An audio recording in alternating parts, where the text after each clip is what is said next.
Ricky Maro motovlog, no? White sun siya, ang mga papansin nyo. White, puti. Yan, color white. Yan, ito siya. Sa mga gusto rito, available lang tayo rito sa Palawan. Kung mga gusto sumama, mag PM lang sa amin para mabook kayo rito sa Palawan sa mga gusto. Papakita. Maganda rin talaga. Ngayon kasi medyo may bagyo lang, kaya hindi tayo malakas yung alon niya. Pero surely talagang maganda siya rito. Right sir. Andun.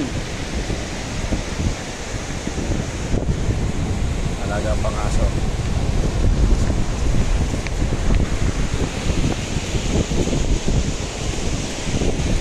Hanggang uli mamaya, Ricky Maro Vlog.